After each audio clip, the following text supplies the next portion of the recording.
Chapter 10 The Voyage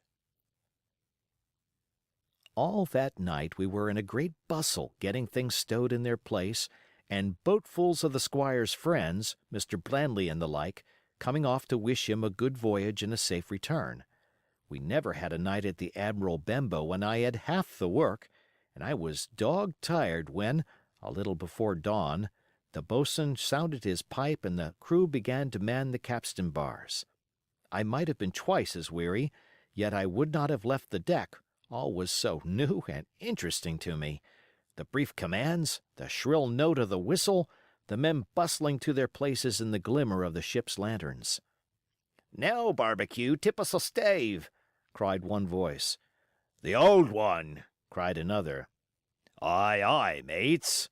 said Long John, who was standing by, with his crutch under his arm, and at once broke out in the air and words I knew so well. 15 men on the dead man's chest. And then the whole crew bore chorus. Yo ho ho and a bottle of rum.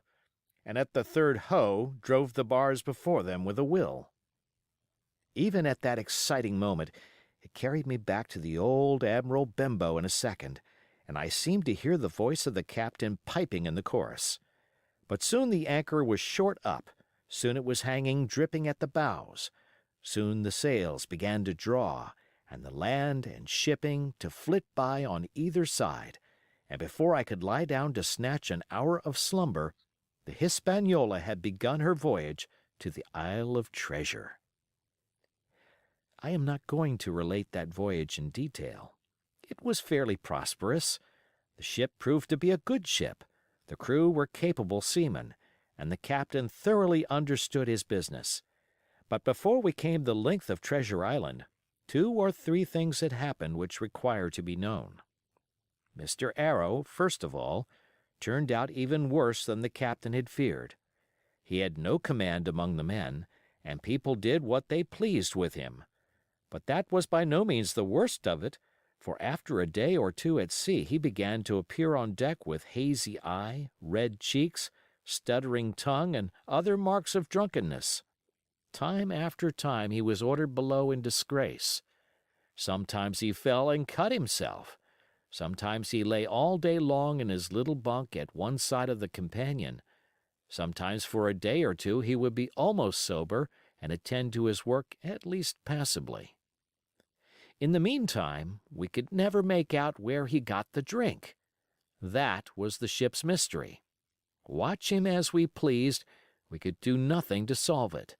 And when we asked him to his face, he would only laugh if he were drunk, and if he were sober, deny solemnly that he had ever tasted anything but water.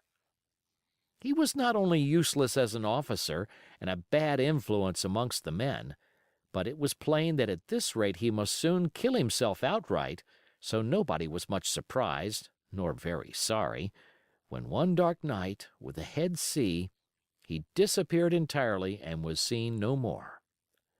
"Overboard," said the captain. "Well, gentlemen, that saves the trouble of putting him in irons."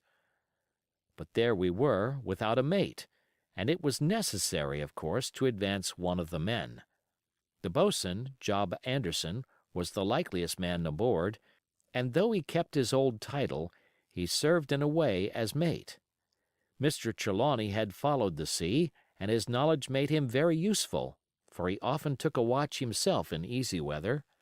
And the coxswain, Israel Hands, was a careful, wily, old, experienced seaman who could be trusted at a pinch with almost anything. He was a great confidant of Long John Silver, and so the mention of his name leads me on to speak of our ship's cook, Barbecue, as the men called him.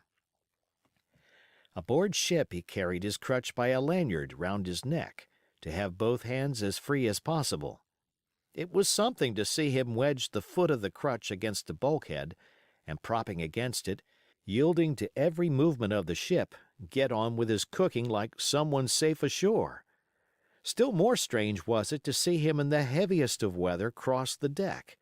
He had a line or 2 rigged up to help him across the widest spaces, Long John's earrings they were called, and he would hand himself from one place to another, now using the crutch, now trailing it alongside by the lanyard, as quickly as another man could walk. Yet some of the men who had sailed with him before expressed their pity to see him so reduced. "He's no common man, Barbecue," said the coxswain to me. "He had good schooling in his young days and can speak like a book when so minded. And brave? A lion's nothing alongside of Long John. I seen him grapple 4 and knock their heads together, him unarmed." All the crew respected and even obeyed him. He had a way of talking to each and doing everybody some particular service. To me he was unweariedly kind, and always glad to see me in the galley, which he kept as clean as a new pin, the dishes hanging up burnished and his parrot in a cage in one corner. "Come away, Hawkins," he would say. "Come and have a yarn with John.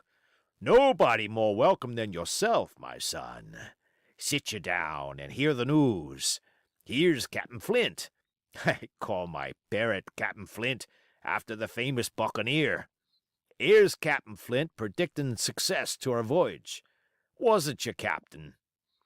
And the parrot would say with great rapidity, "Paces of 8, paces of 8, paces of 8," till you wondered that it was not out of breath, or till John threw his handkerchief over the cage.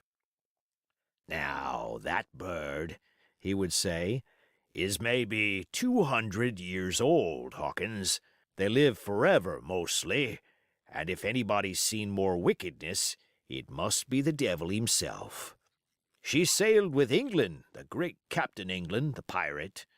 She's been at Madagascar, and at Malabar, and Surinam, and Providence, and Portobello. She was at the fishing up of the wrecked plate ships. It's there she learned pieces of 8, and little wonder. 350,000 of 'em, Hawkins. She was at the boarding of the Viceroy of the Indies out of Goa, she was, and to look at her you would think she was a babby. But you smelt powder, didn't you, Captain?" "Stand by to go about," the parrot would scream. "Ah, she's a handsome craft, she is," the cook would say, and give her sugar from his pocket, and then the bird would peck at the bars and swear straight on, passing belief for wickedness. "There," John would add, "you can't touch pitch and not be mucked, lad. There's this poor old innocent bird of mine swearing blue fire, and none the wiser you may lay to that. She would swear the same, in a manner of speaking, before Chaplain." And John would touch his forelock with a solemn way he had that made me think he was the best of men. In the meantime, the squire and Captain Smollett were still on pretty distant terms with one another. The squire made no bones about the matter. He despised the captain. The captain, on his part, never spoke but when he was spoken to, and then sharp and short and dry, and not a word wasted. He owned, when driven into a corner, that he seemed to have been wrong about the crew, that some of them were as brisk as he wanted to see, and all had behaved fairly well. As for the ship, he had taken a downright fancy to her. "She'll lie a point nearer the wind than a man has a right to expect of his own married wife, sir. But," he would add, "all I say is we're not home again, and I don't like the cruise." The squire, at this, would turn away and march up and down the deck, chin in air. "A trifle more of that man," he would say, "and I shall explode." We had some heavy weather, which only proved the qualities of the Hispaniola.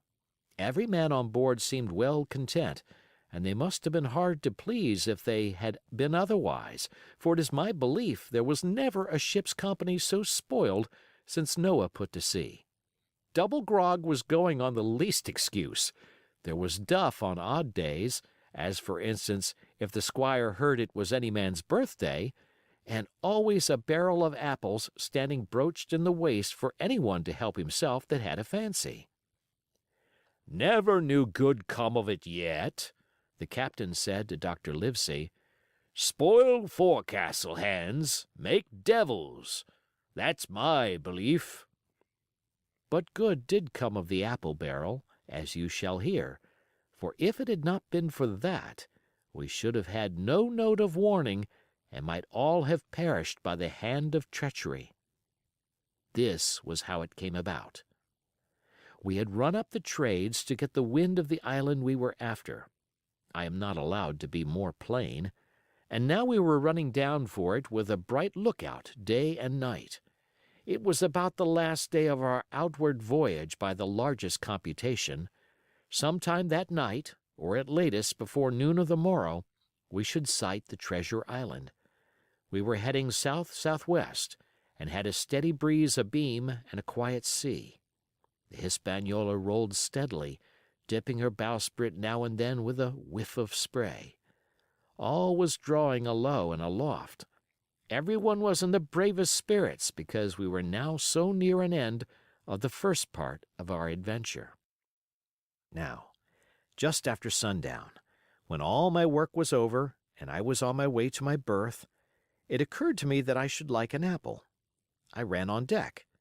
The watch was all forward looking out for the island. The man at the helm was watching the luff of the sail and whistling away gently to himself, and that was the only sound excepting the swish of the sea against the bows and around the sides of the ship. In I got bodily into the apple barrel, and found there was scarce an apple left.